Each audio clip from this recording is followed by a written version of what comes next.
কিয়ামতের ময়দান যখন আল্লাহ কায়েম করবেন, প্রত্যেকটি মানুষ, একজন দুই, প্রতিটি মানুষ, এমনকি যত নবী রাসূল সবাই বলবে ইয়া নাফসি ইয়া নাফসি, হে রব আমাকে বাঁচান। কে বলবে? আমি আমার চিন্তায় আছি, আমাকে বাঁচান।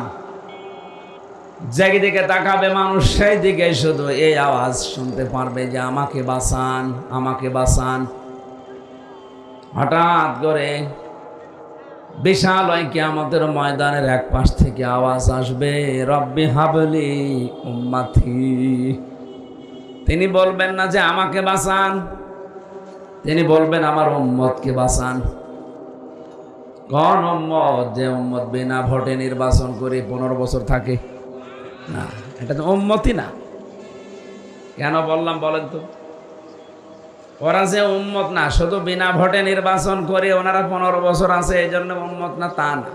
সূরা হজ 78 নম্বর আয়াতের মাঝে আছে, যারা আলেম আছে একটু দেখেন তো।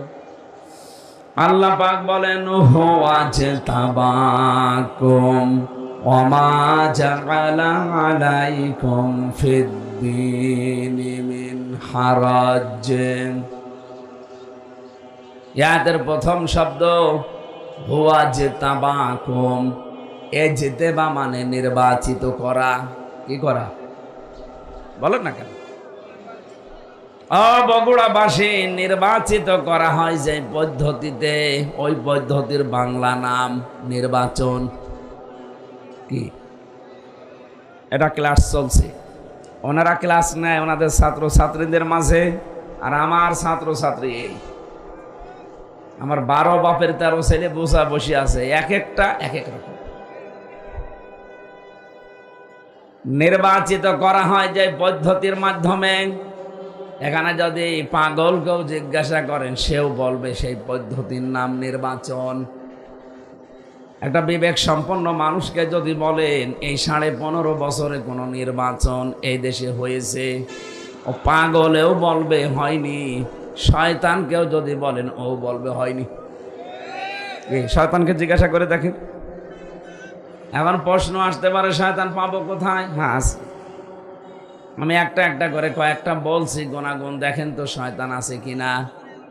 আল্লাহ পাক বলেন, ইন্নাল মুবাদ্দিরিনা কানু ইখওয়ানাশ শায়াতিন ওয়া কানাশ শাইতানু লিরাব্বিহি কাফুরা।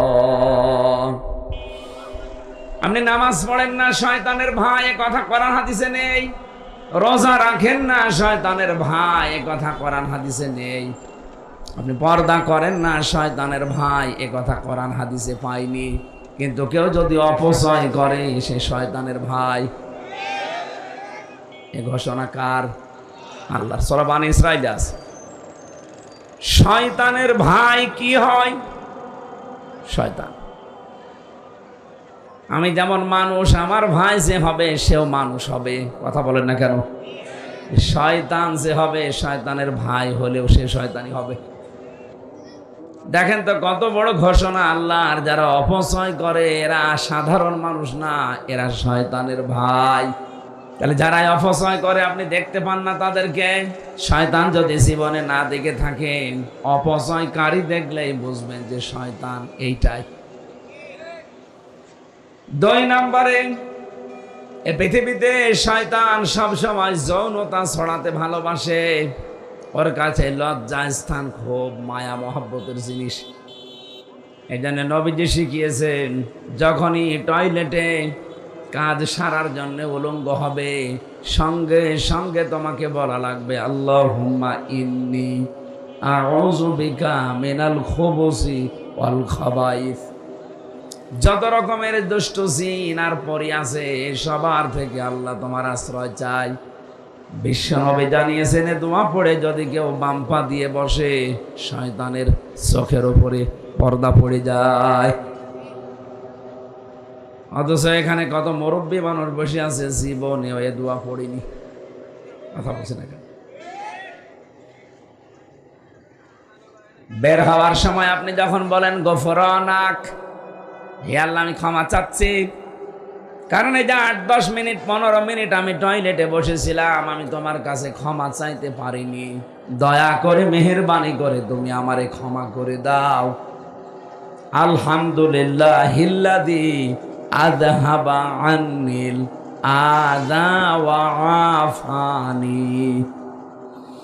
তোমার প্রশংসা আদায় করছি, কারণ আমার পেটের ভেতর থেকে গন্ধ এবং কষ্টদায়ক জিনিস তুমি বের করে আমাকে শান্তি, স্বস্তি, নিরাপত্তা দিলে। বিজ্ঞান এখন প্রমাণ করছে টয়লেট যদি আপনার বন্ধ হয়ে যায়, বিশেষ করে প্রস্রাব, এটা যদি স্বাভাবিক অবস্থায় আবার ফিরিয়ে আনতে চান, এদেশের চিকিৎসা ব্যবস্থায় কমপক্ষে 12,000 টাকা খরচ হবে। শুধু পেশাব বন্ধ হয়ে গেলে যদি একবার আপনাকে প্রস্রাব করিয়ে স্বাভাবিক করা লাগে, কারণ এটা যতক্ষণ জমা থাকবে আপনার কিডনি নষ্ট হয়ে যাবে। কথা বুঝতেছেন? এটা একবার বের করতে যদি 12,000 টাকা লাগে, এখানে কত মানুষ আমরা আছি কমপক্ষে 24 ঘন্টার ভেতরে 4-5 বার করে প্রস্রাবখানায় যায়। এই কথা বলছে না কেন? কিছুই যদি আপনার না করে আল্লাহ, 5 বারে প্রস্রাব করতে 5 বার 60,000 টাকা আপনার পেছনে খরচ। এই যে সূর্যটা দেখতে পান, 30,000 কোটি ফারেনহাইট বিদ্যুৎ খরচ হচ্ছে 1 সেকেন্ড জ্বালাতে। 24টা ঘন্টা আল্লাহ আমার 12টা ঘন্টা অন্তত আমাদের মাথার উপরে রেখে দিয়েছে। এক সেকেন্ডে যদি 30,000 কোটি ফারেনহাইট বিদ্যুৎ খরচ হয়, কোনদিন জিবরাইল এসে বিলের কাগজ নিয়ে বলে না যে ভাই এই টাকাটা দিন?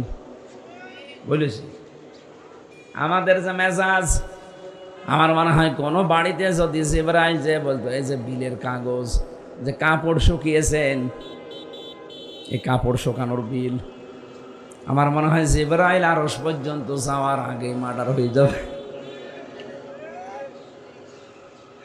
অথচ আজ পর্যন্ত কোনোদিন আমার কাছে বিলের কাগজ আল্লাহ জিবরাইলকে দিয়ে ধরিয়ে দেয়নি। কথা বলেন ঠিক কিনা? বগুড়াবাসী, ক্লাস চলছে কিন্তু খুব খেয়াল করে আপনার রোল নাম্বার যেন 1, 2, 3-এর ভেতরে থাকে। আপনি এমন ছাত্র হবেন না যে 82 রোল আপনার।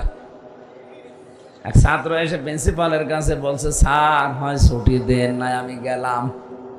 স্যার চিন্তা করছে ও যে পজিশনে আছে, ও ছুটি দিলেও যাবে, না দিলেও দৌড় দেবে। রোল নাম্বার কত? 82।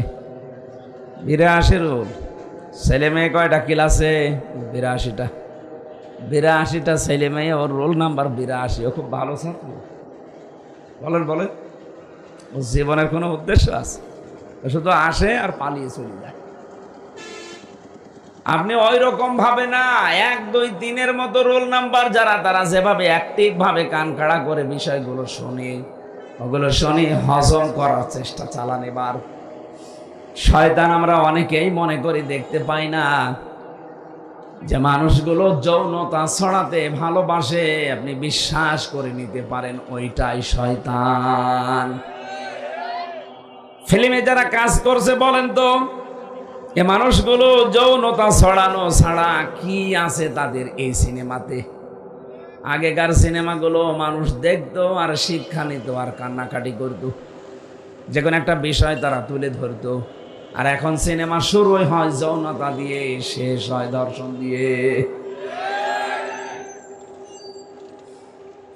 যারা এই জগতের সাথে আছেন, আমার তো মনে হয় মাঝে মাঝে যে তারা তাদের মেয়ে, ছেলে, নাতি এদের কাছে কি হিসাবে বিবেচিত হয়। আপনি মানুষ, হ্যাঁ?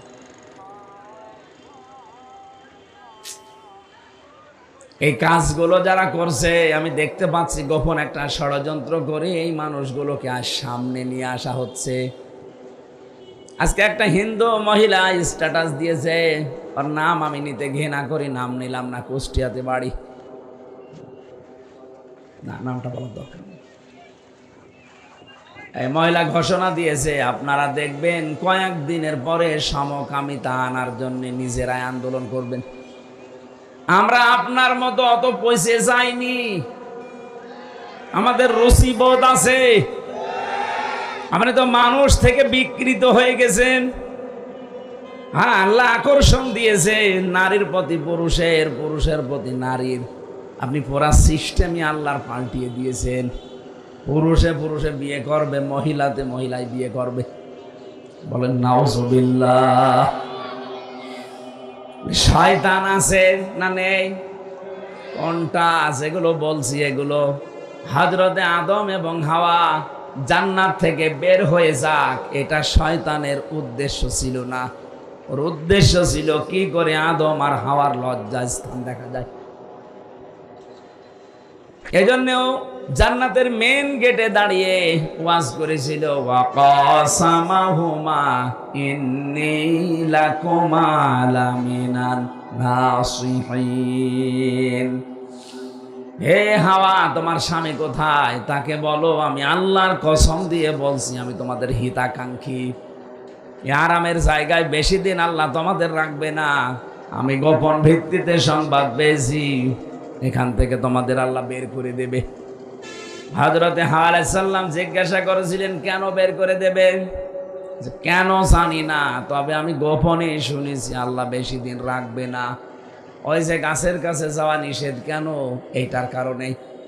যদি ওই গাছের কাছে যেতে পারো আর যদি ফলটা খেতে পারো, আমি কথা দিচ্ছি তোমাদেরকে, ওনার ঘোষণা আল্লাহ গোপন ভাবে পরামর্শ করে জানিয়েছে, ইল্লা আন তাকুনা মালাকাইনি আও তাকুনা মিনাল খালিদিন। যদি এই গাছের কাছে যেতে পারো আর ফল খেতে পারো, তোমরা চিরস্থায়ী হয়ে যাবে এই আরামের জান্নাতে। আমি এখান থেকে কয়েকটা শিক্ষা পেয়েছি তাফসিরে হাক্কানিতে। আদম আলাইহিস সালাম বাড়িতে মানে জান্নাতের ওই জায়গায় ছিলেন না, তিনি বাইরে ছিলেন। হাওয়া আলাইহিস সালামকে পেয়ে যে ওয়াজ করছে তার নাম শয়তান। বলেন না কেন? তার মানে শয়তান ওয়াজ করে। শয়তানের ওয়াজের ধরন একটা, প্রথমেই ও কথা বলার আগেই কেঁদে ফেলে। এটা শয়তানের ওয়াজের ধরন। ও জান্নাতের মেন গেটে দাঁড়িয়ে হযরতে হাওয়াকে যে ওয়াজ করবে, কথা বলার আগেই কেঁদে ফেলেছে। হাওয়া আলাইহিস সালাম বলেন আপনি কাঁদেন কেন? কান্না বন্ধ করেন। কি করবেন করেন। বলছে না, কাঁদি আমার জন্য না, কাঁদি তোমাদের জন্যে। আপনি দেখেন আজ দুনিয়াতে, আমার তো নিজের চোখে দেখা, এই দেশে যারা শয়তান ছিল তারা দেখবেন কথা বলার আগেই কেঁদে ফেলত। আমাকে বেশি বললাম? আমার কেউ নেই বলে আগে কেঁদে ফেলে। তোর কেউ নেই, আমরা করবো কি? আমরা কি তোমার বাপকে এনে দিতে পারবো? তোমার ভাইকে এনে দিতে পারবো? তোমার কেউ নেই বলে যে কান্নাকাটি শুরু করো, এ অভ্যাস তো শয়তানের। তুমি কি শয়তান নাকি? তার মানে শয়তানের জার তার ভেতরে আছে। এই জন্য কথা বলার আগে যারা কেঁদে ফেলে, বুঝবেন এটা তার অভিনয়। আমার এই জীবনে দেখা ওনার একটা শুধু অভিনয় ছিল না। আগস্টের 5 তারিখের আগে যেই দিন চলে যাবে ওই দিন আর অভিনয় না, ওই দিন সত্যি কেঁদেছে। ওই দিন শুধু কেঁদেছে, বাকি জীবনটাই অভিনয়। কি মুখে যেটা বলতো ওইটা করতো না, যেটা বলতো না ওইটা করতো। সরঞ্জিত বাবু এজন্য বলেছিল বাঘে ধরলে ছাড়ে, উনি ধরলে ছাড়ে না। আমার জীবনে আমি নিজে পরীক্ষিত। আমারে যদি কোনো সলিমদ্দি ধরতো, খুব বেশি হলেও 3 দিনের পর আমি বের হয়ে চলে আসতাম। ধৈর্যশীল তো উনি। কারণ মামলাটা 33 বারের উপরে উঠেছে আদালতে। বলে না, হবে না, পারমিশন লাগবে। লাল কালি দিয়ে উনি নিজে সই করে বলেছে হবে না। যেদিন উনি বলবে সেই দিন হবে। নাই তো সে মামলা দিয়েছে, সাজা লাগিয়ে দিলেও সর্বোচ্চ 3 মাস। কত? আর আমার থাকা লাগলো বিনা কারণে 3 বছর। হযরতে হাওয়া বললেন আপনি কাঁদবেন না, আপনি ওয়াজ করেন। কি ওয়াজ করতে চান? হাওয়া আলাইহিস সালামের এই যে কথা বলার পরেও দুর্বলতা খুঁজে পেয়েছে, এই তো আমার কথায় কাজ হবে। ডাক দিয়ে বলেছে দেখো, গোপন ভিত্তিতে সংবাদ পেলাম এই আরামের জায়গায় নাকি তোমাদের রাখা হবে না। মেয়েদের জন্মগত একটা অভ্যাস আছে, ওরা যদি কোনো জায়গায় একবার শান্তি পেয়ে যায়, জীবন চলে গেলে ওই জায়গা ছাড়তে চায় না। হ্যাঁ, এটা অভ্যাস ওদের। ওরা যদি পরকীয়া প্রেমে একবার শান্তি পায়, 2-3টা বাচ্চা ফেলে তুই আল্লাহর রাস্তায় চলে যাবে, কিছু মনেই করবে না। আপনি দেখেন না মাঝে মাঝে ওরা যেই কাজে একবার শান্তি পেয়ে যায়, জীবন চলে গেলেও মান সম্মান, কিসের মান সম্মান, ও গোল্লায় যাক, ও যাবেই। এই জন্য একবার যদি মেয়েরা কোনো চেয়ারে বসে শান্তি পায়, আপনি কি হবে কি না হবে ওসব ভাবার চিন্তা তাদের নেই। শয়তানের প্রথম টার্গেট ছিল পুরুষ না মহিলা। কেন? যত তাফসির আমি নিজে পড়েছি, মুফাসসিরিন ইকরাম লিখেছেন, শয়তানের চাইতেও চক্রান্তের আকারে মহিলারা এগিয়ে, এরা ভয়ঙ্কর চক্রান্তকারী।